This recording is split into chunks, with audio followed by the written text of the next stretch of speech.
recording.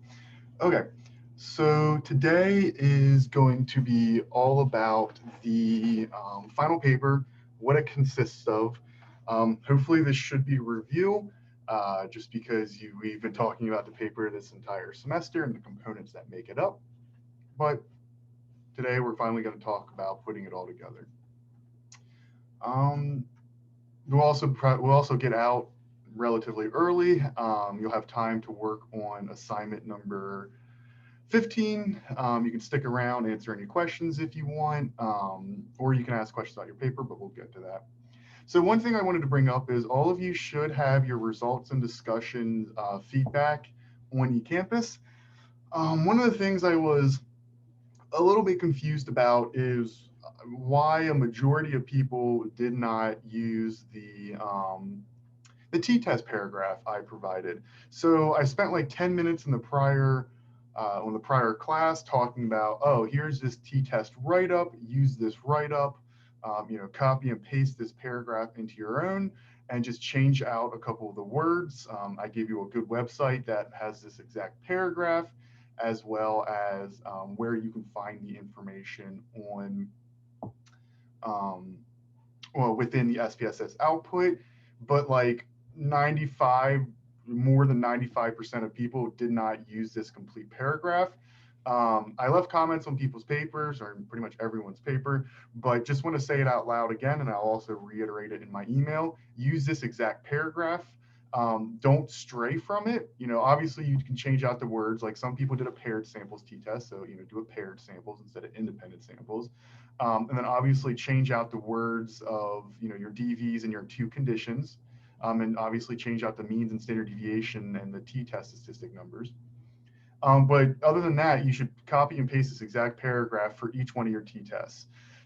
People who don't do that, you're missing out on key information. Like people didn't have the simple English, the explanation for the results, or not the explanation, but the plain English summary of their results. That's a key part of the t-test write-up. A lot of people didn't have, what the t-test is actually looking at. You're looking at your DV on your two conditions, on your two conditions of your IV. So, going to state it again, use this paragraph. If I don't see this paragraph on the final paper, like I didn't really take off too many points in the results if you didn't do this, but on your final paper, it's going to be major points taken off if I don't see this paragraph in there for each one of your t-tests. Additionally, some groups may want to come see, or some people may want to come see me because they did not, I might have mentioned, hey, your numbers are all wrong. This doesn't make any sense. A lot of people had really, for lack of better words, just graphs that were just wrong and are really confusing and aren't actually looking at anything. So please come see me if you have any questions. I'll have my office hours in the email that I send out directly after this class. Yeah, come see me if you have any questions, because it's really going to, a lot of people are going to get some points taken off on their final paper if they don't make some major revisions to their results and discussions. So today, like I said prior, we're going to be talking about the final paper, putting it all together. It's due next Thursday. It's coming up, but don't worry too much. If you've been following along with the drafts, with the homework assignments, all you should really have to do, hopefully you were doing the revisions as they come in, but if you haven't, all you should in theory have to do is make some revisions. Some people have some more major revisions than others, so hopefully you've looked at them already. Make your revisions, put it all together, and there you go. But you in theory should have everything done, minus the revisions, if you've done the homework assignments. And then once again, like I said before, we'll have probably about 45 minutes to go over, or not to go over, for you to work on the chi-square homework assignment. I'm here to ask and answer any questions that you may have about it. Also, stick around if you have some individual questions about your paper. We can go off into a breakout room, and I can help you. We won't be able to answer like major questions like, oh, how do I structure my discussion, or how do I structure my intro? You're gonna have to come to my office hours for that. But if you have some random questions about formatting, APA, just some random general questions, I'll be able to stick around until 3:45 to answer them. Any questions about this t-test paragraph?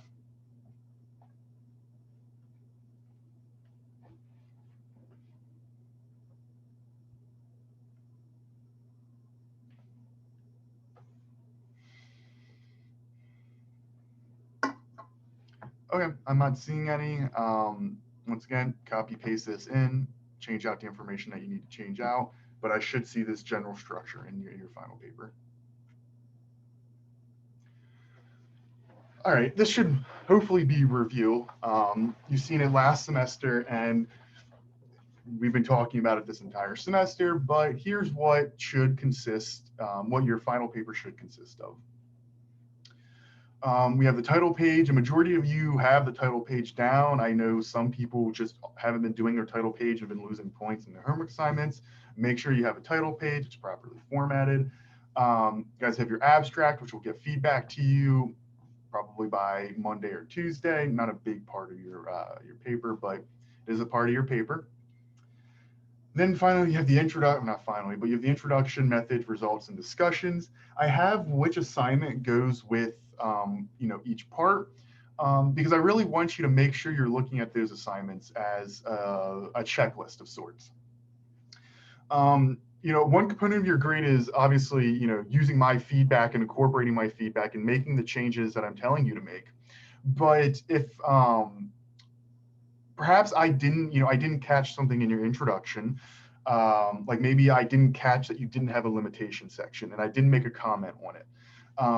You still need it in your paper. So make sure that you have, you print them out, you print out these assignments, or you have the assignments open and you're using it as a checklist to make sure that you have every component of the introduction that you need, every component of the methods, because Dr. Tenenholz does an amazing job at breaking down what each section needs to include. I mean, I think she almost goes paragraph by paragraph and says, hey, you need to make sure you have this paragraph, and this is what this paragraph should consist of. So, even if I didn't make the comment in your paper that, hey, you're missing this, I tried to catch everyone's, but when you're grading, 60 papers, sometimes, something just gets overlooked. But, so even if I didn't make that comment, please make sure you have it in your paper, your final paper, because that's how I'm going to grade. If you're not sure if you need to include something, or I didn't make a comment, so you're like, do I really need it? Please email me. Please come see me during my office hours. So we have your, the meat of the paper, the intro, methods, results, discussion. Then you have the references, which make sure they're in APA format. Make sure we'll get into it, but then you have also your appendix and your figures. And we'll talk a little bit more about each one of these sections in the next slide or two. If you notice these little stars or little asterisks here, this means a page break. So most of you have this down, but even on this results and discussion, some people, maybe it was just formatting, whatever. So, whenever you have a title page, you start the abstract on the next page, and then make sure that you start the introduction on the top of the next page after the abstract. Don't do it a line under the abstract. Make sure it's on the next, the top of the next page. Same with the references. Whenever your discussion ends, even if it ends on, one line on the page 7, let's make up a random page, your discussion ends one line on the page 7, make sure you go all the way down to page 8, and I should see the word references in bold at the top. And then your references, and same way with the appendix and the figures, each on separate pages. Does anyone have any questions about, any of this, but more specifically my comments on, what to include, and if I don't see it on your final paper, it's going to be points off. Any questions on that or confusion about that?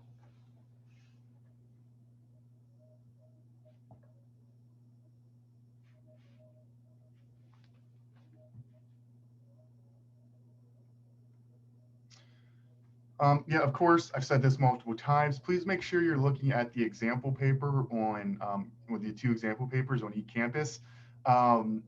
Sure, the papers, writing wise may not be 100%. They're both A papers, I should mention, but really use those papers as a guideline for how things should look. So look at it for more formatting. If your references don't look like the references on that paper, you probably did something wrong formatting wise. I can't sit here and talk about every specific detail of APA formatting of references. It would just take too long, and APA formatting throughout the entire paper. So just make sure you look at those example papers and just, visually compare. Okay, mine looks the same.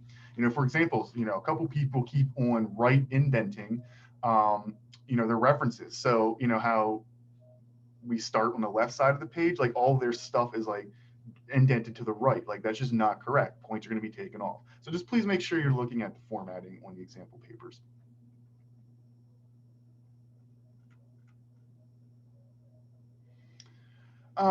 Yeah, I've already talked about all of this. The title page, most of you have a title already. But if you don't have a title, make sure you create a title. This says here, try to make the title catchy, but you capture the paper's content. I don't care about the catchy part of it. I just really want you to make sure that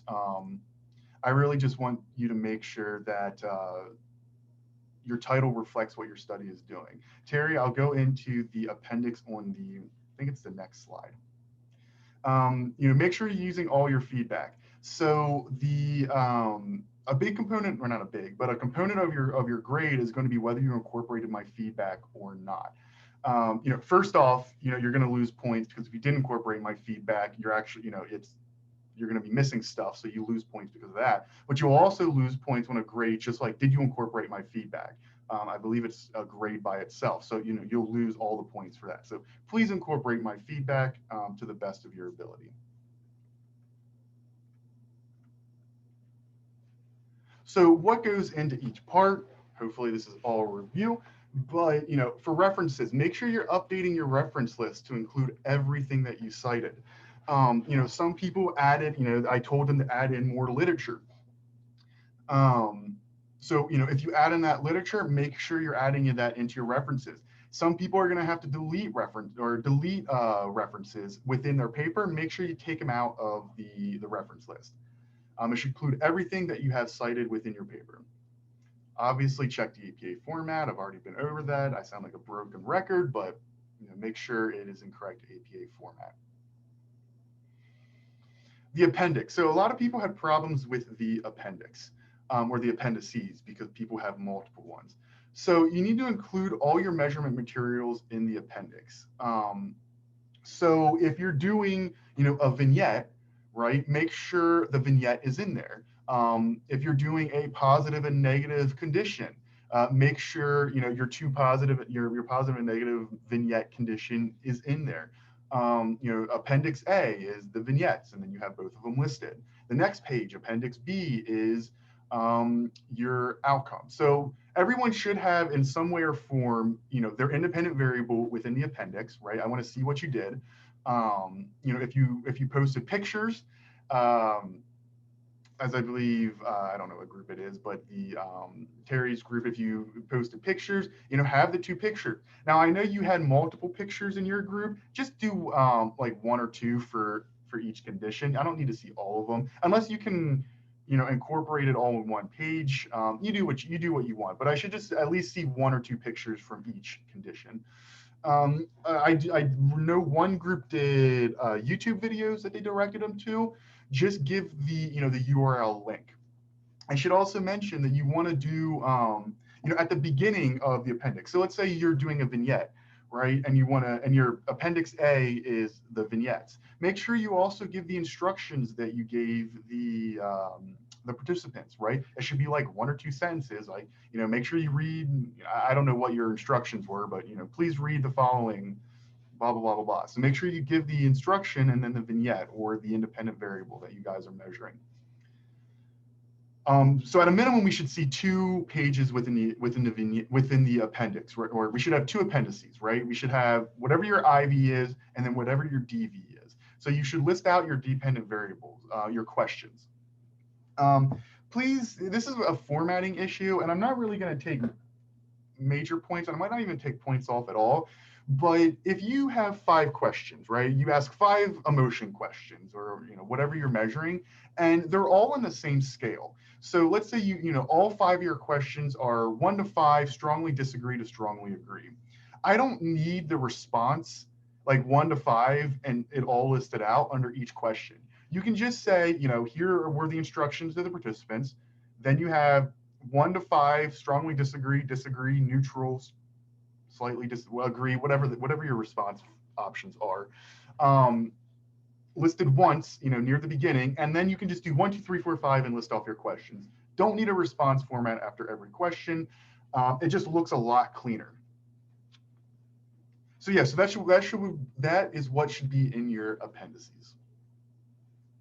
A figure, make sure to include at least one figure, which is referenced in the body of the paper. So if you only have one figure, it should probably, I'm not going to say it should probably be, it should be your t-test, right? It should be your main hypothesis slash main analysis of your paper. There's some groups who are doing change scores. So if you're doing a change score, right, we did post-test minus pre-test, and you know all your scores range from like -2 to like 2 or whatever, because you're looking at change.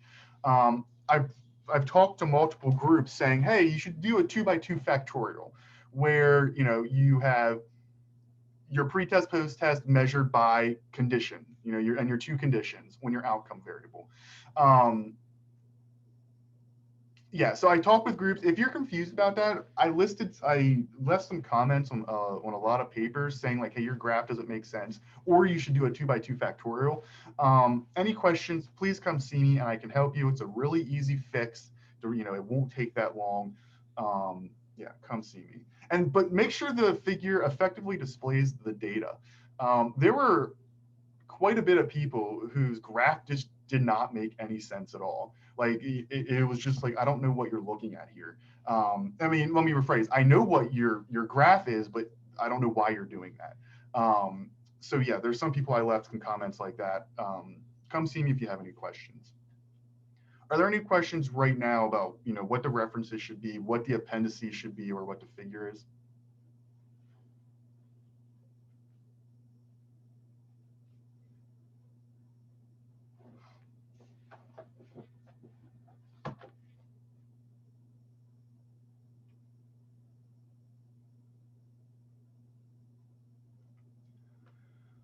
Okay. So that covers everything that should be, um, That covers the paper section of today's lecture about like what goes into your paper. The next two slides are going to be some examples of some paragraphs. So we have two paragraphs, and I'm going to ask you, how do you think they should be edited? So what are some problems you see, or maybe how you would structure the paragraph slightly different? So that's what you should be thinking about as I read these as I read this paragraph. Think about what the problems are and how you would fix them. Quite a few studies, and then we listed off 3 studies, I believe, are in agreement that expectations can play a role in our sense of taste. These studies seem to believe that expectations can alter the way in which one tastes certain foods. Don't mind the double period there. Let me get back to it. Let me actually delete that because that may bother some people. All right. Take a second to read it over again. I know maybe I read it a little bit too fast, but tell me what you think some errors are. Grammatical errors, structural errors, it has both.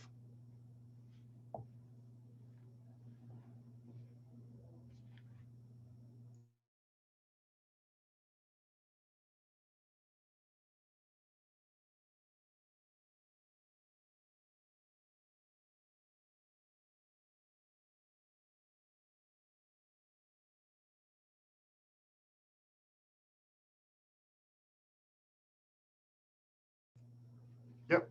What do you got? The way it says these studies seem to believe maybe would be wrong, like rather than saying like these studies found like in their results, that it's like something you would want to say more.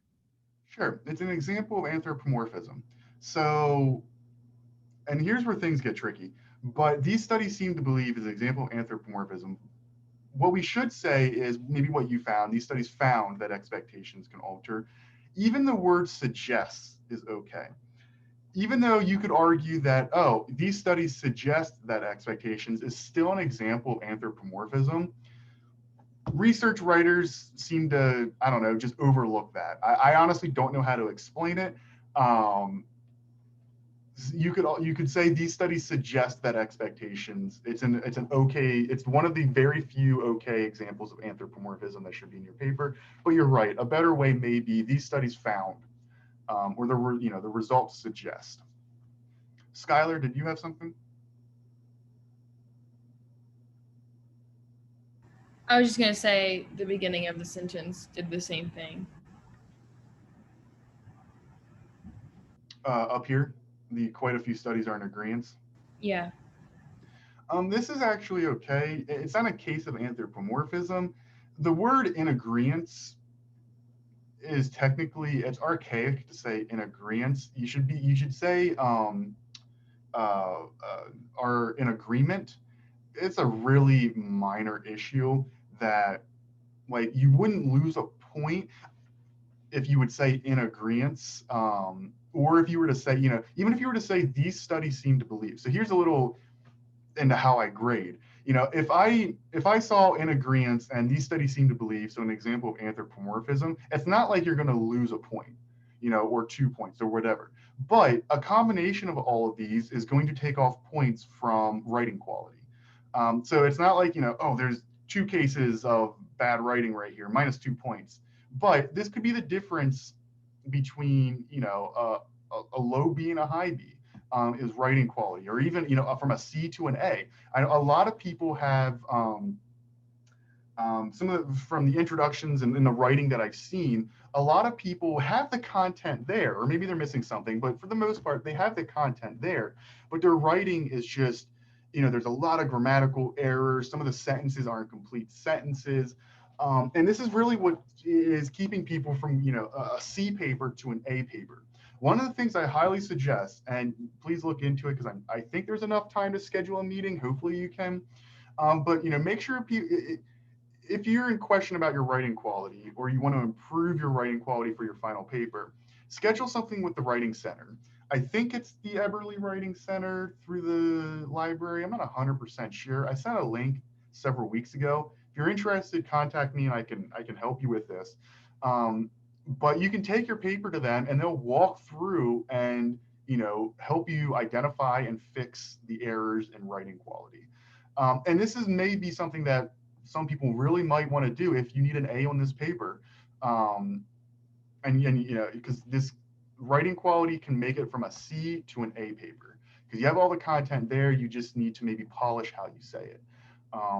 So it's a little behind the scenes of the grading.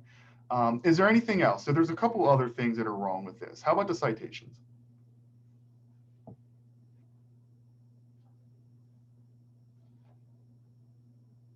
Are these citations okay?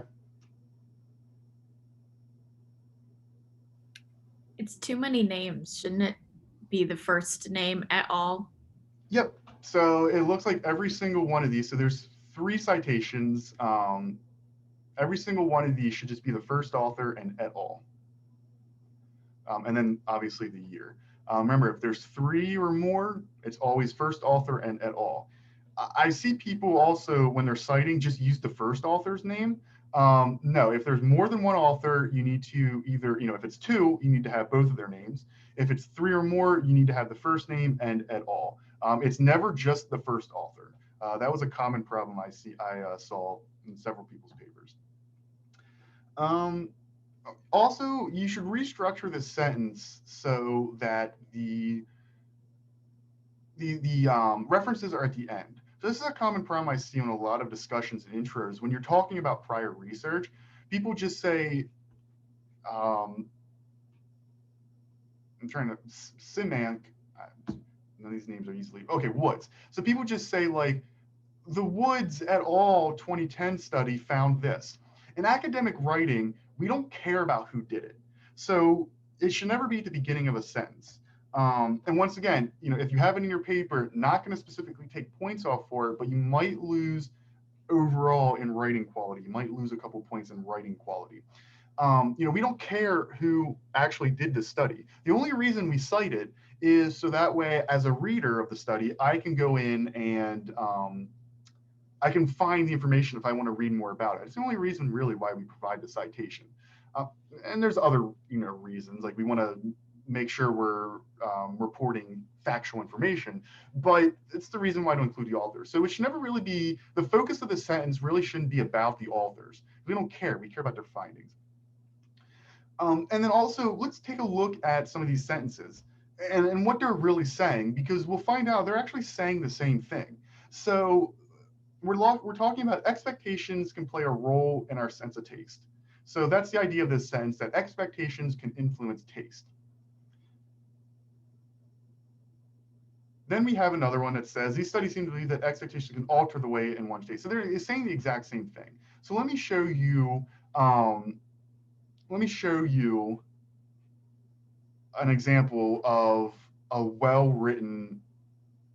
better written paragraph for this. So numerous studies suggest that expectations can play a role in our sense of taste. Example, and we listed off 2 studies. So right here, this is that point that I was bringing up. We care about what they're saying, what the studies are saying. We care that they're saying expectations can influence sense of taste. And then we provide the citations. We don't care that these people said it, so we start off with them first. CIMAC et al. Found this. No, they come afterwards. Then I see this a lot within your discussions and the introductions, but you bring up research, or you mention research in one sentence saying, you would stop with this first sentence. Numerous studies suggest that expectations can play a role in our sense of taste. And then you stop there and you never expand on the studies. So if you see me saying in your discussion, and I said it for a majority of people, hey, you need to expand on these findings. A lot of people also need to present more research. You can't just present 1 or 2 things, present more. But you need to expand on the findings. So what do I mean by that? For example, Woods et al. Found that participants rated identical sodas as less similar in flavor when presented in visually different containers. Similarly, participants perceived banana slices as less enjoyable when they believed those slices came from a bruised banana than from an unmarred banana. And then the citation. So you can see here, they bring up the idea.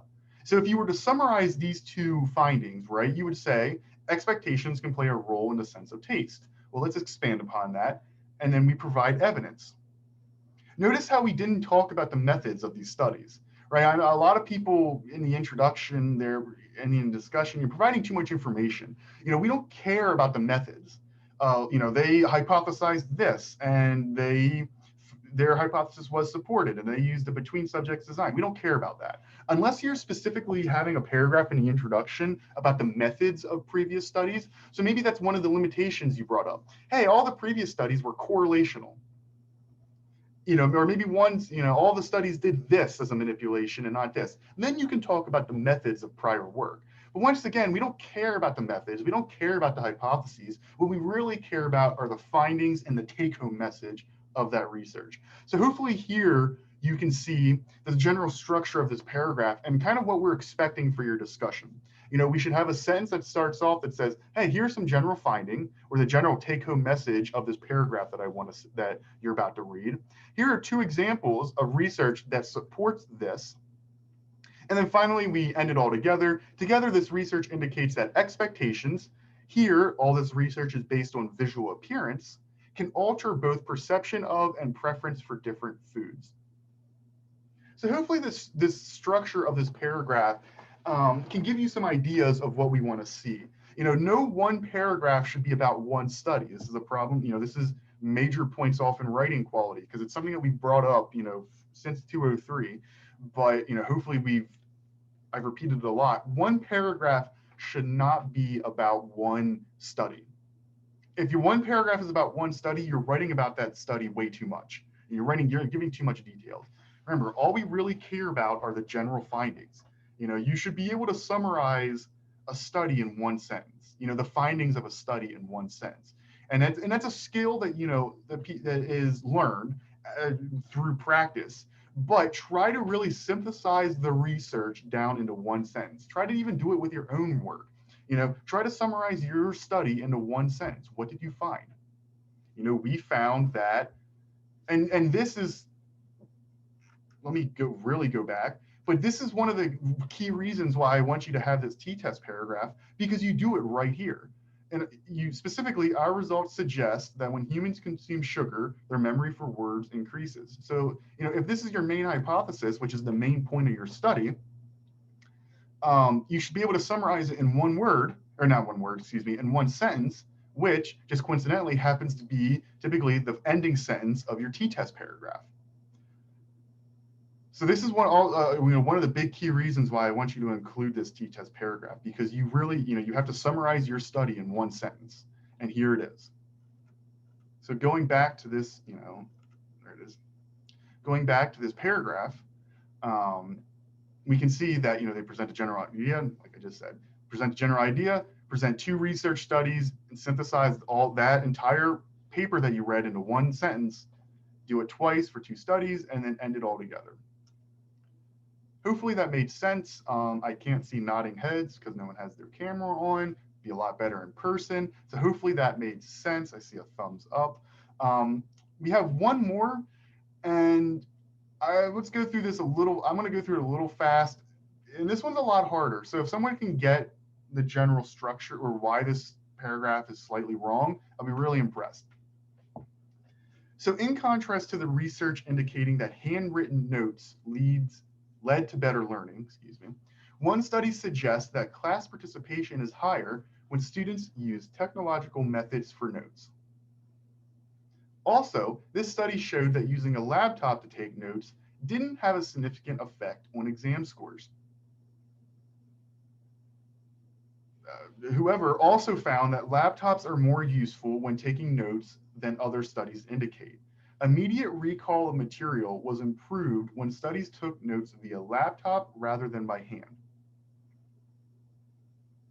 Thus, although using technology to take notes may lead to distraction, there may be academic benefits under certain circumstances.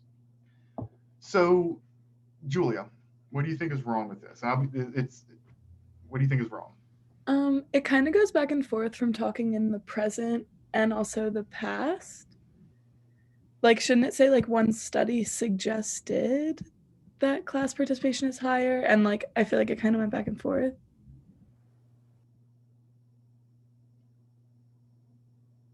Suggest, this study showed. I think, I see what you're saying. I think it's okay here.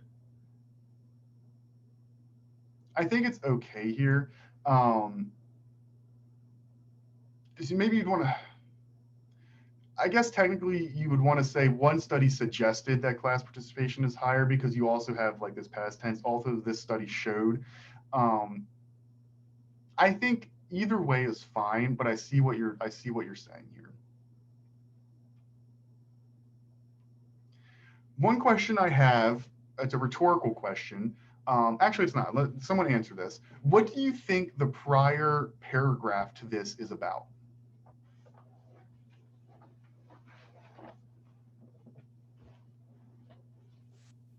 I would assume that the prior paragraph would be indicating that like handwritten notes would suggest like better learning. Yeah. So, according to this first part of the first sentence, in contrast, so obviously this current paragraph should be contrasting what was in the previous paragraph. Research indicates that handwritten notes led to better learning. Keep on saying led to better learning. So the prior paragraph should be about handwritten notes equals better learning. Okay. Perhaps, and this is difficult for me to say, but perhaps the structure of this paragraph should be reversed. So this previous paragraph says that handwritten notes leads to better learning. So the beginning part of this paragraph should probably show that that computers or technology leads to better learning, right? So that's what the beginning part of this paragraph should say. You can't say, hey, we're going to contrast this and then follow up with something that doesn't directly contrast the previous finding. So if we look at the remainder of this paragraph,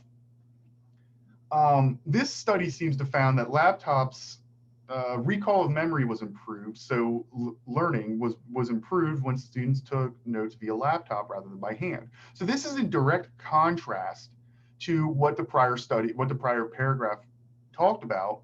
So perhaps we should start off with this. So let's go to the next slide, which shows us how Dr. Tenenholtz thinks this paragraph should be written. In contrast to the research indicating that handwritten notes led to better learning, one study suggests that immediate recall of material is better when students took notes via laptop rather than by hand. Another study found no evidence of a relationship between exam scores and note-taking method, but showed that laptop use led to superior class participation. So we still have all this information here. It's just slightly reversed. It's a better structure. to contrast the previous paragraph. I'm going to be real honest with you. I think this paragraph is perfectly fine. This is not the type of stuff that I'm looking for in your own paper. Dr. Tenenholtz wanted us to present it. Yes, this paragraph right here is structurally better than this paragraph right here. But I'm more concerned about your grammar, your overall flow, how well you incorporate research into one paragraph, you incorporate multiple studies. Yeah, hopefully that makes sense. This is technically better than the previous one. However, in my opinion, both of these paragraphs are A's. So don't take, if you want to think too much into the structure of your paragraphs and the order of the research, go ahead, by all means, do it. But I'm much more concerned and care about you being able to incorporate multiple research studies in a logical flow within one paragraph. Hopefully that makes sense.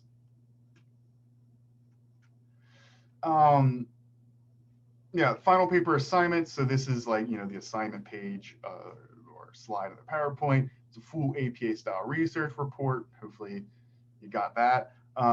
Details are available under assignments within eCampus. I think it's under the final paper folder within eCampus. It's 100 points. It's based on several things: complete and correct content in all sections. So this is, that comment that I made, that even if I didn't make a comment on your paper, make sure that you have everything by going back to those assignment sheets and making sure you check off. I talk about this, I talk about this.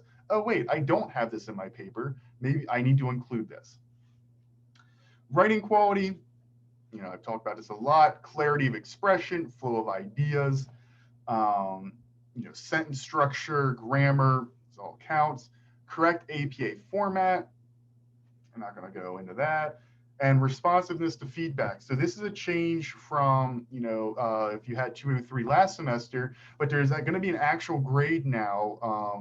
If you don't respond to feedback or you don't incorporate all the feedback that I give, you're going to lose points. So not only are you going to lose points, for missing stuff. So, let's say you're missing limitations. So you're going to lose points for not having that content. You're going to lose points also when not responding to my feedback, because if I left that feedback on your paper.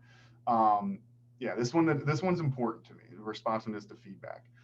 Yeah, it's due at the beginning of class next Thursday. Does anyone have any small questions relating to this paper? Like I said before, specific questions, you can see me after I talk about the assignment 15.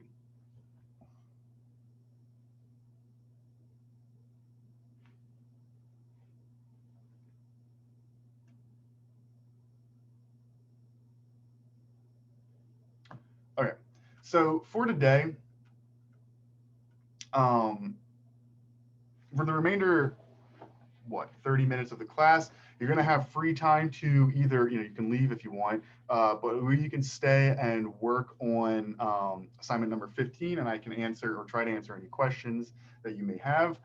Not going to go into what makes up assignment 15. You can see it here. You can see it on assignment 15. I believe it's due midnight tonight. It's due today. I believe it's due by midnight tonight. So make sure you get that in by midnight.